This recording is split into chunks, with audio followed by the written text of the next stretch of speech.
परिचय। मां, उस विशाल पहिए को देखो, वह गतिशील है।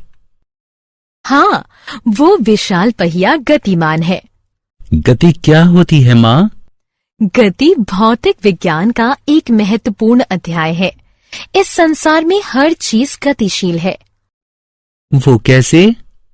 हालांकि वो बहुत कम और बहुत धीरे धीरे गतिमान हो सकती है, लेकिन हर चीज गतिशील होती है। लेकिन मैं तो गतिशील नहीं हूँ। यद्यपि तुम खड़े हुए प्रतीत होते हो, लेकिन पृथ्वी सूर्य के चारों तरफ घूम रही है और सूर्य हमारी आकाशगंगा के चारों तरफ घूम रहा है। गति कभी नहीं रुकती। मां, मैं गति के बारे में और अधिक जानना चाहता हूँ। कृपया मुझे बताओ। ठीक है, चलो पहले घर चलते हैं, फिर मैं तुम्हें गति के बारे में बताऊंगी। उद्देश्य।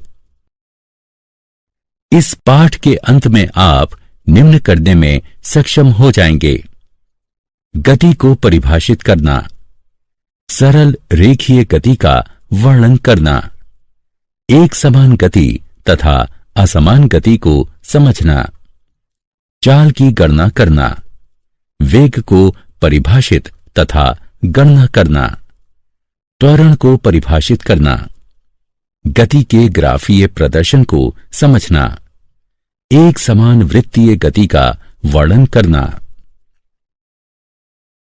गति को समझना। गति दर्शक की स्थिति पर निर्भर करती है।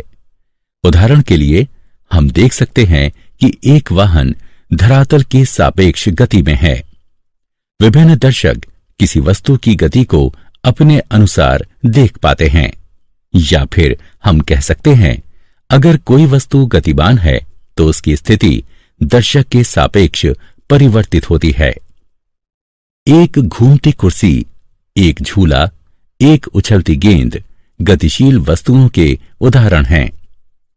पृथ्वी का सूर्य के चारों तरफ अपनी कक्षा में घूमना भी गति कहलाता है।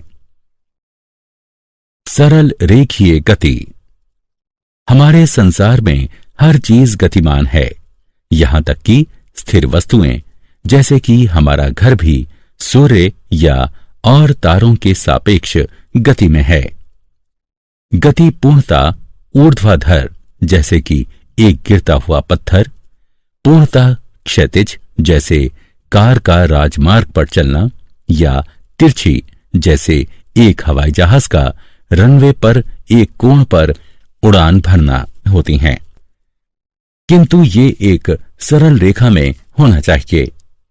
जब हम भौतिक विज्ञान में किसी वस्तु की स्थिति को ज्ञात करने की कोशिश करते हैं, तब हम उसकी स्थिति को किसी निर्देश बिंदु से निर्धारित करते हैं। इस बिंदु को मूल बिंदु कहते हैं, जो कि अक्ष का शून्य बिंदु होता है, एक्स, वाई या जेड। हम किसी वस्तु की स्थिति का अंकीय प्रदर्शन उसको निर्देश बिंदु के धनात्मक दिशा या ऋणात्मक दिशा में रखकर करते हैं। उदाहरण के लिए एक कण को x बराबर 10 मीटर रखते हैं। यह कण x अक्ष के मूल बिंदु से 10 मीटर दूर स्थित होगा। जैसा कि तुमने पाया कि वस्तु की स्थिति को लंबाई की किसी मात्रक से मापा जाता है। हम यहां उदाहरण के तौर पर मीटर को मात्रक लेंगे। यहां वस्तु द्वारा तय की गई दूरी 10 मीटर है। किसी वस्तु की दूरी को निर्धारित करने के लिए हमें केवल अंकीय मान की आवश्यकता होती है, ना कि उसकी गति और दिशा की। किसी भौतिक राशि का अंकीय मान उसका परिमाण होता है।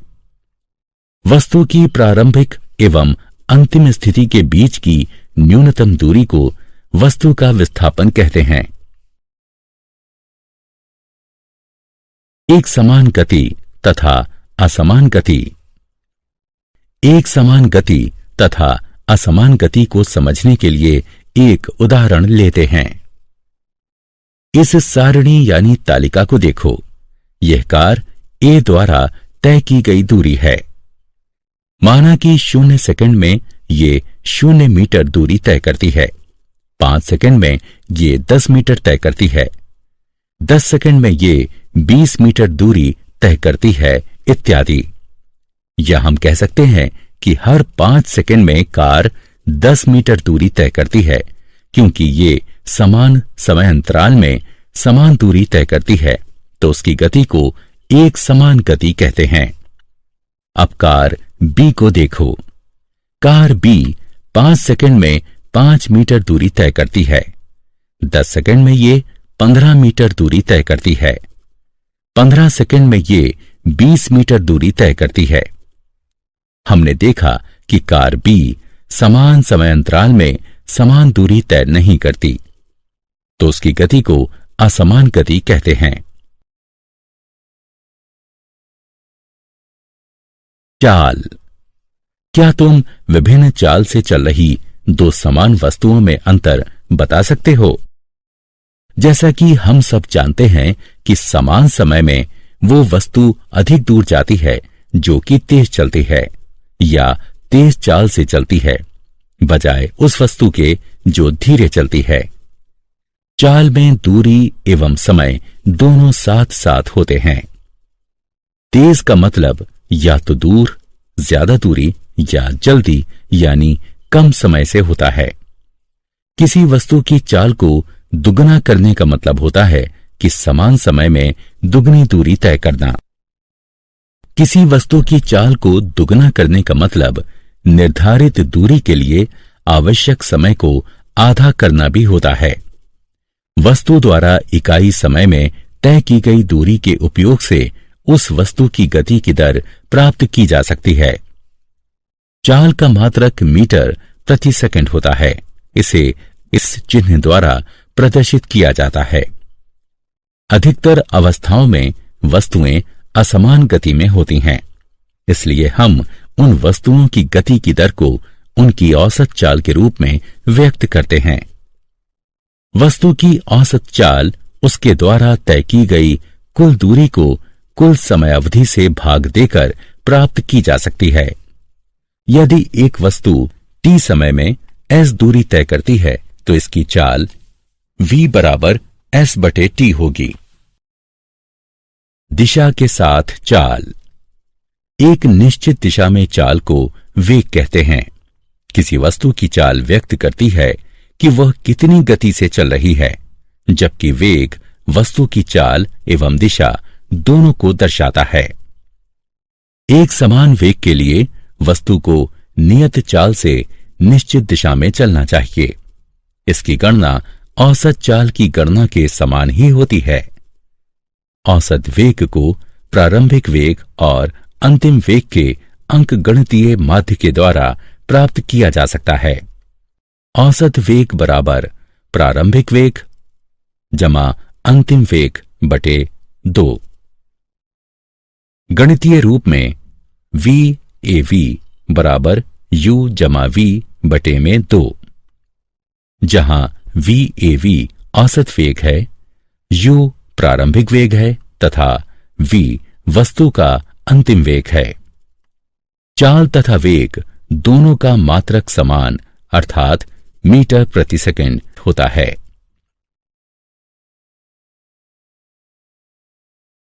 वेग में परिवर्तन की दर। वस्तु के प्रति इकाई समय में वेग परिवर्तन की माप को त्वरण कहते हैं। एक दिशा में त्वरण वस्तु की गति के बढ़ने या घटने का माप है।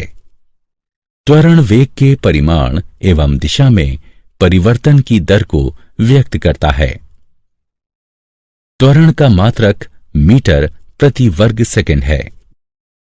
वस्तु के प्रति इकाई समय में वेग परिवर्तन की माप है, अर्थात त्वरण समय अवधि में वेग परिवर्तन के बराबर होता है।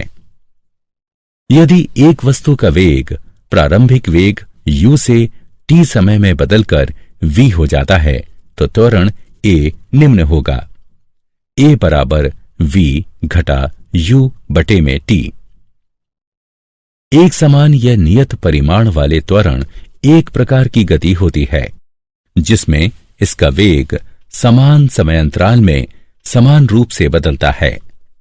दूसरी ओर यदि एक वस्तु का वेग असमान रूप से बदलता है तो वो असमान त्वरण से चलती है।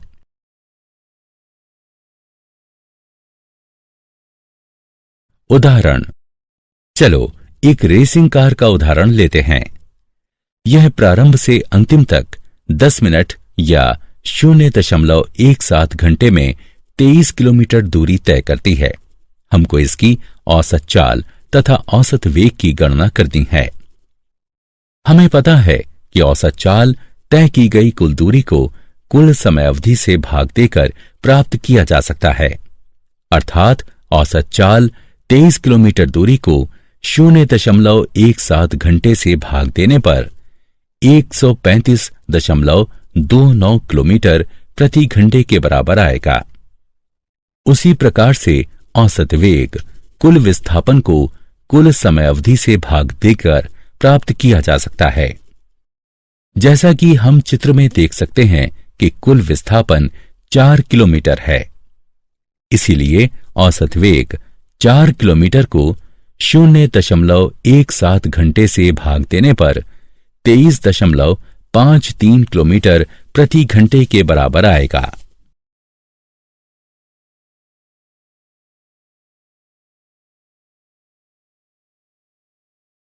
गति का ग्राफीय प्रदर्शन।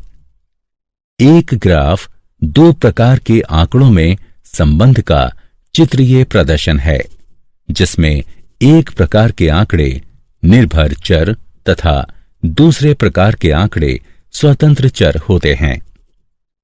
विस्थापन। क्योंकि विस्थापन एक निर्भर भौतिक राशि है, इसलिए समय ग्राफ में इसको y अक्ष पर प्रदर्शित किया जाता है तथा समय स्वतंत्र राशि है, अतः इसे x अक्ष पर प्रदर्शित किया जाता है। अगर किसी वस्तु की स्थिति समय के साथ बदलती है तो वो गतिशील है। यदि कोई वस्तु समान समयांतराल में समान विस्थापन तय करती है तो ग्राफ x अक्ष पर एक सीधी रेखा होगी जो एक समान गति को प्रदर्शित करता है।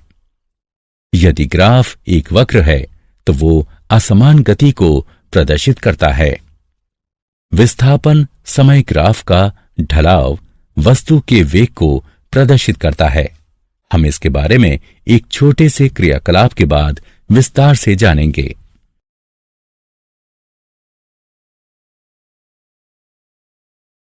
दूरी समय ग्राफ। दूरी समय ग्राफ के द्वारा हम गति के बारे में काफी अध्ययन कर सकते हैं। चलो अक्षों को देखते हैं। समय हमेशा x अक्ष पर यानी ग्राफ के निचले हिस्से पर अंकित किया जाता है। x अक्ष पर जितना दाईं तरफ बढ़ेंगे उतना ही समय प्रारंभ से ज्यादा होगा। दूरी हमेशा y अक्ष पर यानी ग्राफ की भुजा पर अंकित किया जाता है। ग्राफ में हम जितना ऊपर की तरफ बढ़ेंगे उतनी ही प्रारंभ से दूरी ज्यादा होगी। यदि कोई वस्तु गतिशील नहीं है तो उसको दूरी समय ग्राफ पर एक क्षैतिज रेखा से प्रदर्शित किया जाता है। हम देख सकते हैं कि अगर समय ग्राफ में दाईं तरफ बढ़ रहा है लेकिन दूरी में कोई परिवर्तन नहीं हो रहा है तो वो गतिशील नहीं है। हम ये कहते हैं कि वो वस्तु स्थिर है। यदि कोई वस्तु एक नियमित गति से गतिमान है तो वो दिए गए समय में समान दूरी से बढ़ेगी। ग्राफ में हम देख सकते हैं कि समय दाईं तरफ बढ़ रहा है तथा दूरी समय के साथ नियमित बढ़ रही है। इसका मतलब है कि वस्तु नियत गति से चलती है।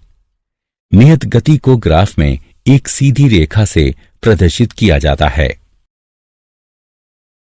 वेग समय ग्राफ। वेग समय ग्राफ को चाल समय ग्राफ भी कहा जाता है। चाल समय ग्राफ दूरी समय ग्राफ जैसा दिखाई पड़ता है। समय x अक्ष पर अंकित किया जाता है। चाल या वेग हमेशा y अक्ष पर अंकित किया जाता है। चाल समय ग्राफ पर एक सरल क्षैतिज रेखा दर्शाती है कि चाल नियत है, अर्थात ये समय के साथ बदल नहीं रही है। जब ग्राफ बढ़ती चाल को दर्शाता है तब गतिशील वस्तु त्वरित हो रही है। जब ग्राफ घटती चाल को दर्शाता है तब गतिशील वस्तु मंदित हो रही है। यह वस्तु के असमान त्वरित गति का वेग समय ग्राफ है। ग्राफीय विधि से गति के समीकरण। गति के 3 समीकरण निम्नलिखित हैं। v बराबर u जमा at, s बराबर ut जमा 1/2 at वर्ग, 2as बराबर v का वर्ग घटा u का वर्ग, जहां u वस्तु का प्रारंभिक वेग है जो कि t समय के लिए एक समान त्वरण a से चलती है। v अंतिम वेग है तथा t समय में वस्तु के द्वारा तय की गई दूरी s है। पहला समीकरण वेग एवं समय में संबंध व्यक्त करता है। दूसरा समीकरण समय एवं स्थिति के बीच संबंध व्यक्त करता है। तीसरा समीकरण वेग एवं स्थिति के बीच संबंध व्यक्त करता है, जिसे पहले तथा दूसरे समीकरण से प्राप्त किया जा सकता है। वेग समय संबंध के लिए समीकरण। कोई वस्तु जो कि एक सरल रेखा में एक समान वेग से चल रही है, माना कि समय t बराबर 0 पर इसका एक समान त्वरण a है, जबकि इसका प्रारंभिक वेग u है। त्वरण के परिणाम स्वरूप इसका वेग t समय में बढ़कर v यानी अंतिम वेग हो जाता है तथा t समय में वस्तु s दूरी तय करती है। चित्र वस्तु की गति के वेग समय ग्राफ को दर्शाता है। vt ग्राफ का ढलाव गतिशील वस्तु का त्वरण दर्शाता है। अतः त्वरण बराबर ढलाव बराबर ab बराबर bc बटे ac बराबर v घटा u बटे t घटा o, अथवा a बराबर v घटा u बटे t, v घटा u बराबर at, v बराबर u जमा at, जो कि गति का पहला समीकरण है। समय स्थिति संबंध के लिए समीकरण। माना कि कोई वस्तु t समय में a त्वरण से s दूरी तय करती है। वस्तु के द्वारा तय की गई दूरी वेग समय ग्राफ में घिरे क्षेत्र द्वारा प्राप्त की जाती है।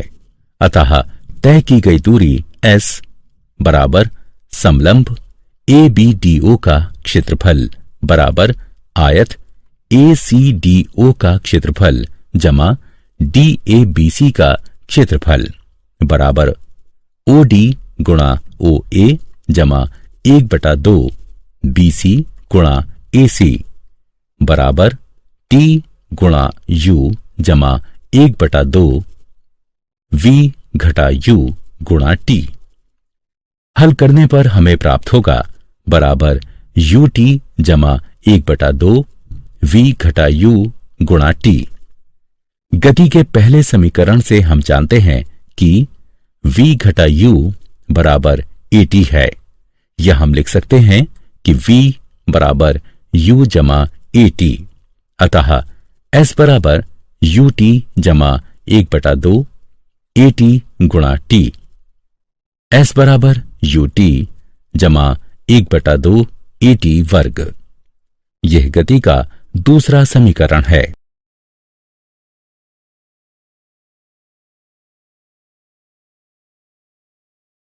वेग स्थिति संबंध के लिए समीकरण।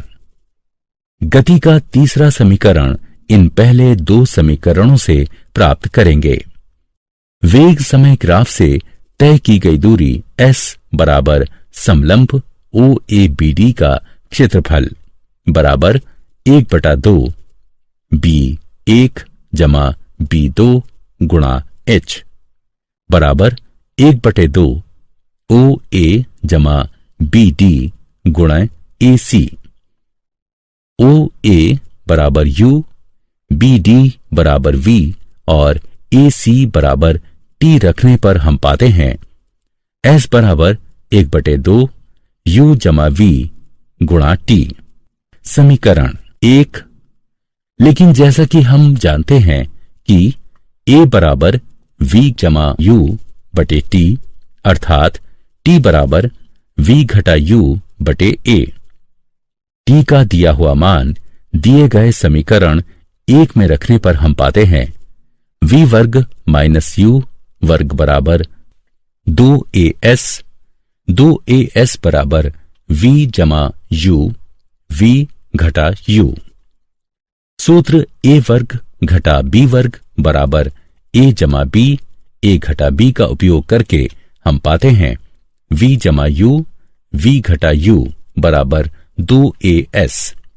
वी वर्ग घटा यू वर्ग बराबर 2as। यह गति का तीसरा समीकरण है। एक समान वृत्तीय गति। किसी वस्तु का एक वृत्तीय पथ पर एक समान चाल से घूमने को एक समान वृत्तीय गति कहते हैं। वस्तु की घूर्णन अक्ष से दूरी हमेशा एक समान रहती है।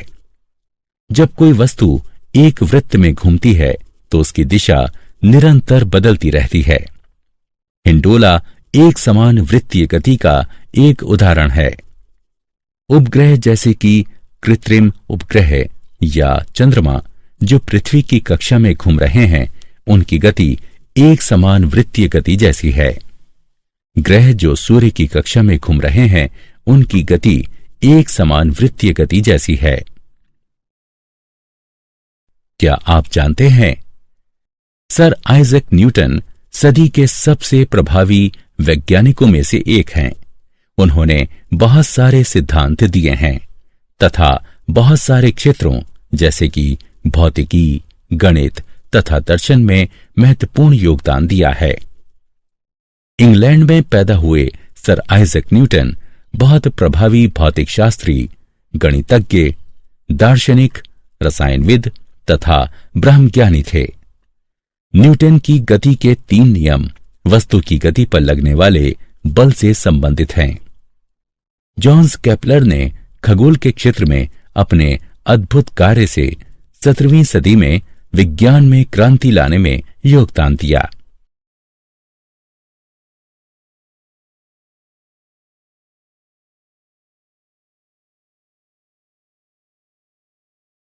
सारांश।